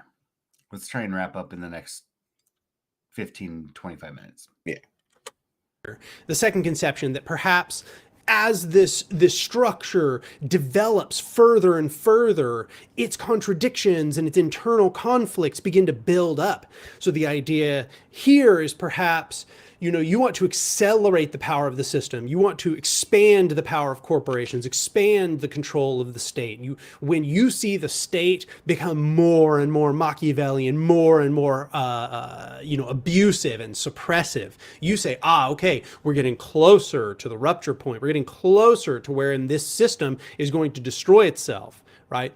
This conception has similar problems, but they're different. I think really the biggest problem with this conception is, number one, how do you even accelerate that process? And you're going to have to tell me where to stop this, because there was no end point. I think that'll be fine. Okay. That was the second conception, which was like, just let it happen and participate in it so that it reaches its point of internal contradiction and collapse on its own, Mhm. right? Like that it's inevitable that it'll collapse, just like roll with it. And Right. like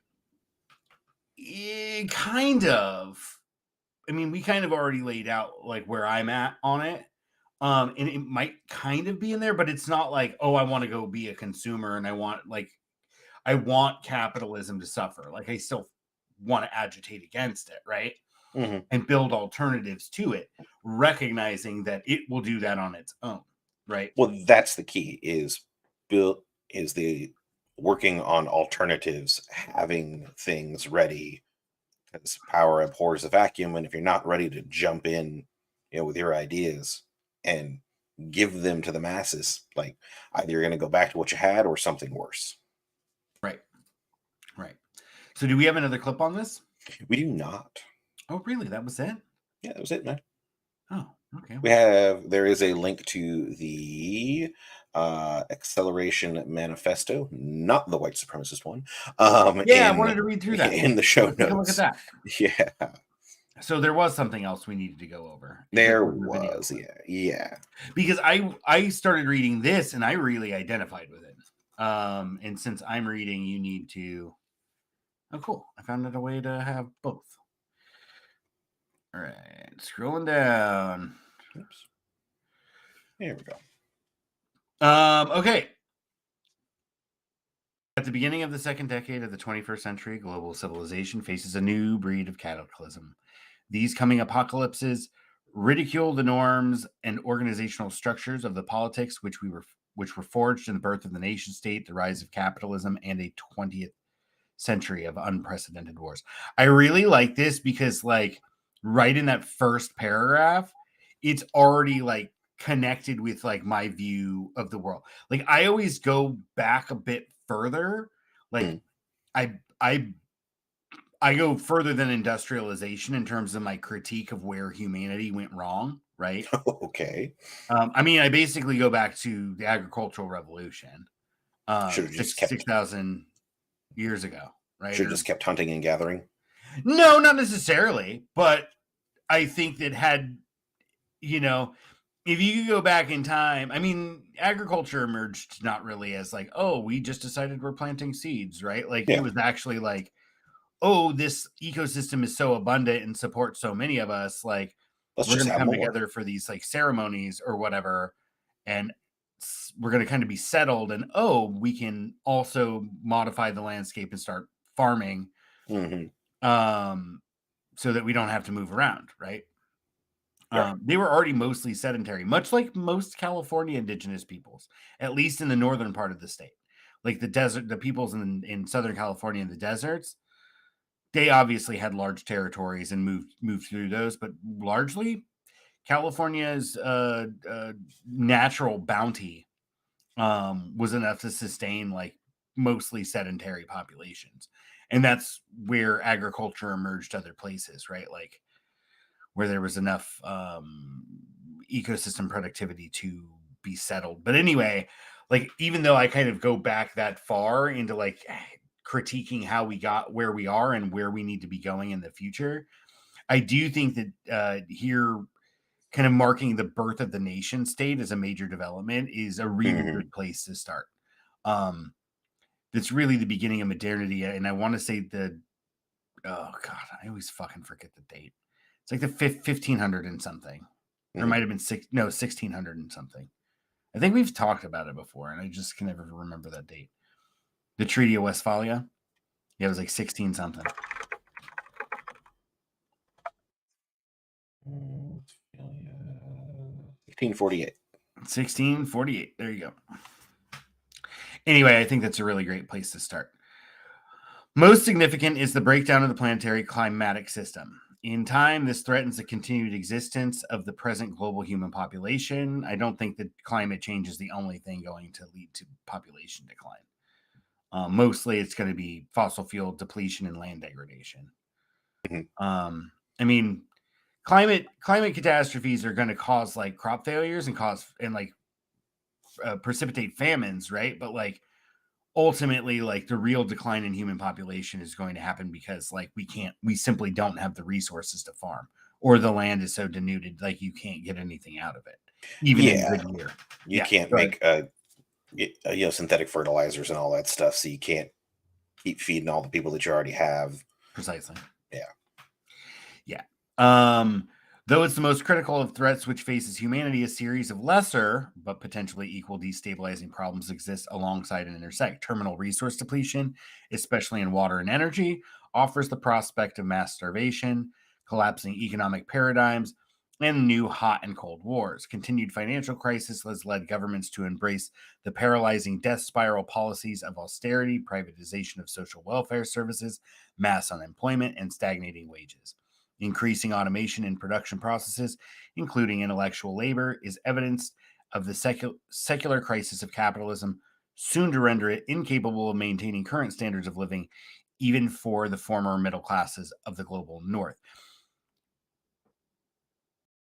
Interestingly enough, I was having a conversation with my mentor last night, and I was kind of talking, going over a slideshow because I'm like helping teach the introduction to permaculture design. Mhm.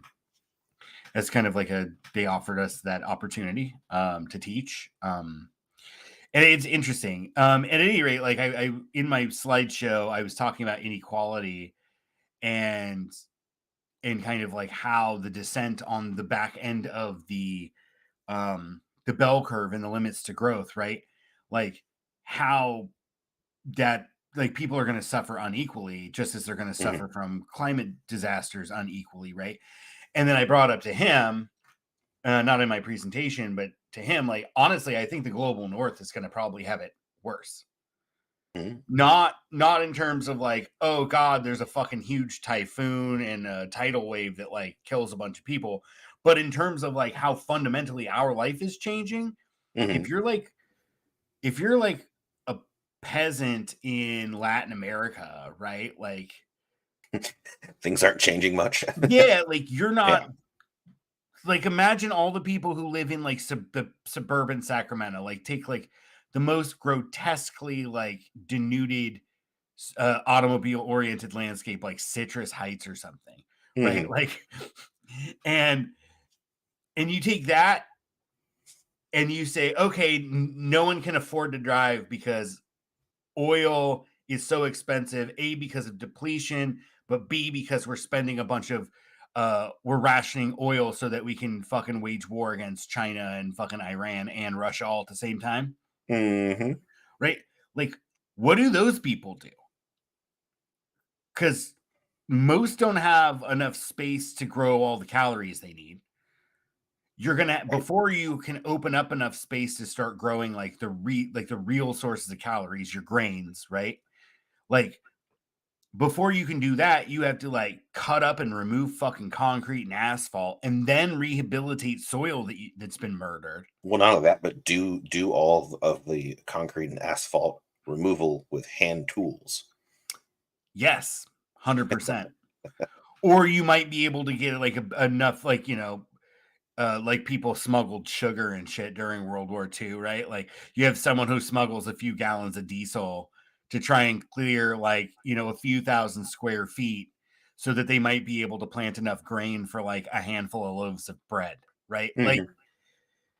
I don't think people quite understand like the predicament we're in. And anyway, the point was is that I do believe that the global north in a lot of ways is going to have a much larger change to their lifestyle, Yeah. even if like suffering and deaths by famine and climate disaster will probably land mostly on the global south. Oh, I mean, I don't think that is questionable at all. We have such posh lifestyles, even those of us near the bottom.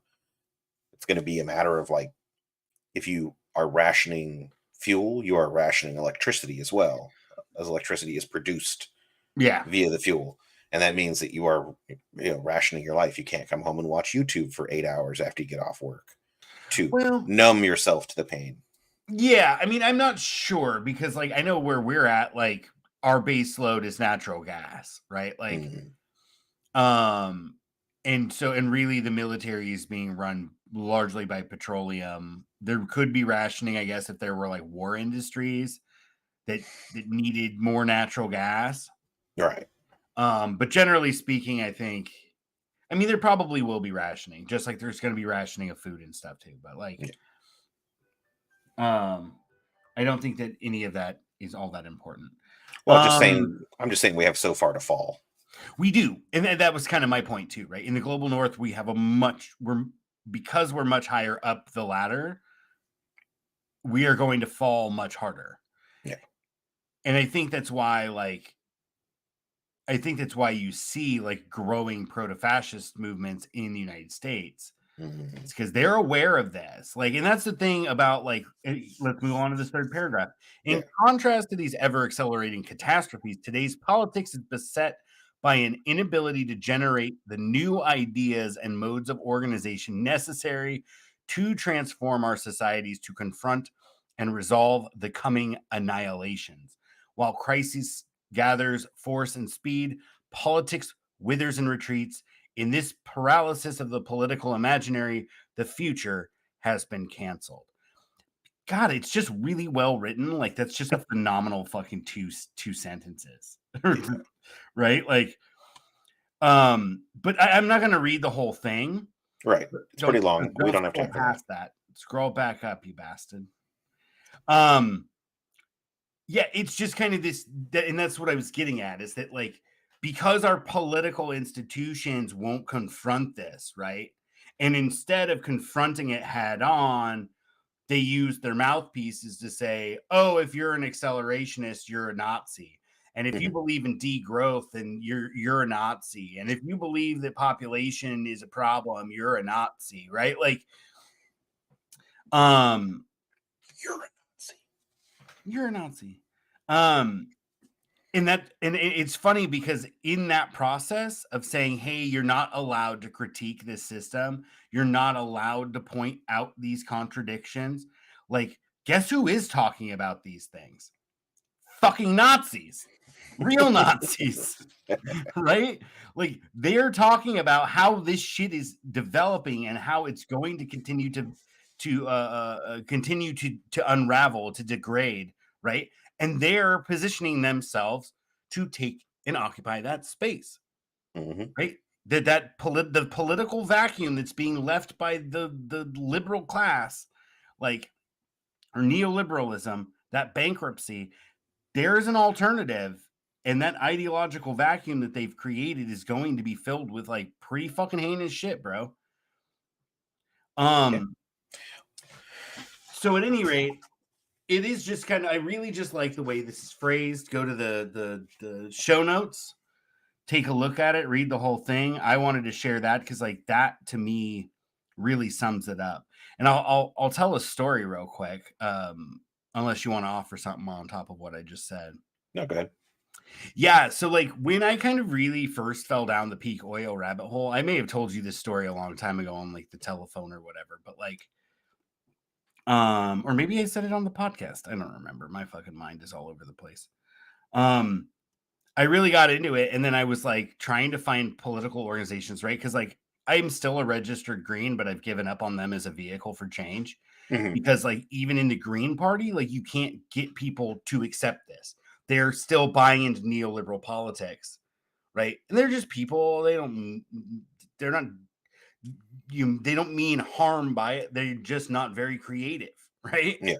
And then when you talk about things like, oh shit, there's going to be fucking famines because our food system is dependent on like complex supply chains and non-renewable resources, they don't want to think about bad things, or they think that what you're kind of implying is that we need to purge the poor people. So I never said that. I simply said that like the relationship here and the way that we feed ourselves is not stable and not sustainable. Right. They made the jump to killing poor people. Yeah, exactly. Because they simply cannot accept this, because they say they're talking about how we need to protect vulnerable people, right? But the reality is they don't want to accept their own vulnerability to what's fucking coming. Right. And so anyway, I'm looking, and I'm still registered Green, but I was like looking around being like, why are there no political parties or political movements talking about this shit? And then I found one and I was like, oh my God, this is great. And I was reading like their whole platform. It was a political party out of Canada. And I was reading their platform and I'm like, oh man, that's fucking rad. They got this. They're talking about transitioning the suburbs, right? And like, so land use, like federally directed land use changes so that we can like transition the suburbs away from fucking endless sprawl into some kind of meaningful like pockets of human development, like basically turning the suburbs into villages, right? Like, and all this really stuff that I was just like, oh man, this really just like nails all the things that I'm thinking about and concerned about until I got towards the bottom of the platform. And it's like, we do this because, you know, and we need to do this to help us survive because like our primary objective is to build like a white only Christian society. And I was like, fuck, why are the only people talking about this shit fucking Nazis, man? Like, because I was really jiving with it, and then I got to that, and I was like, fuck, bro. Like, I just, it's not who I am. Like, I could not get on board with that shit, right? Like, it's Nazis all the way down, man. and again, like, it sucks because when they talk about like a federally directed program to transition the suburbs, I'm like, bam, I'm fucking here for that. Let's talk about this. But when you're like, well, we need to have this plan so that white people inherit the earth, right? And that a lot of these programs are talking about providing for like a basic floor or cushion to folks so that they can better endure the pain of this transition. We only mean white people. Like, what the fuck, man? So people do get it, this. And unfortunately, you know, the political left, like I was saying, like Caleb Maupin is a fairly well-known kind of like, you know, armchair kind of revolutionary, right? He just always talks about Marx and waves his fucking tracks of fucking obscure like leftist Marxist theory around. And I just straight like he does Q&As and shit on his YouTube live, and I was like, all right, explain to me like how these things you talk about like address the fact that like our society's built on non-renewable resources, right? And his response, of course, was, well, when we have communism, everything will be better because communism is a superior system. And I was like, that doesn't really answer the fucking question, but it's YouTube, so it's not a back and forth. It's not a dialogue, right? Right. He's responding to a question and felt good about his answer. And the reality is that people like him and Left Reckoning, which we already criticized about the nuclear energy kind of lies of omission, apologetic, right? Apologetics, thank you. You know, along with Caleb Maupin and the Left Reckoning, among others, are the ones who hit the degrowthers the hardest.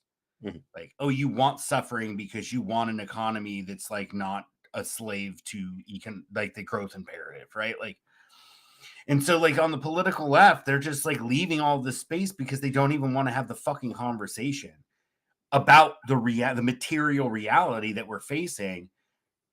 And so that's that space, that ideological vacuum is left open for fucking fascists. Right. And so accelerationism is not fascistic. It's that we aren't having meaningful conversations about material realities and what that means for human societies. And therefore, when you think of those discussions, you think of Nazis because those are the only people fucking talking about it. Not anymore, though. Not anymore. Because here with Thunder's Applause, we talk about this shit all the time. It is the central thesis of our show. And in fact, the namesake of our show. Because when liberty dies, it dies. With thunderous applause. All right. Thank you so much. Yep. Really do check this fucking this essay out. It's fucking I was jiving on it pretty hardcore. Well written. Yeah, very well written, articulate in a way that the fucking weird hipster bro anarchist was not. All you need to do like, is you just pull up one side of your just pull up one side of your beanie so you can like get a little bit of hair coming out of it. And then is that you'll what be you need to do? Yeah. There you go. Boom. You're him. I'm gonna end the stream now. All right. Peace out, everybody. See you, Zach. Later, everyone. Bye.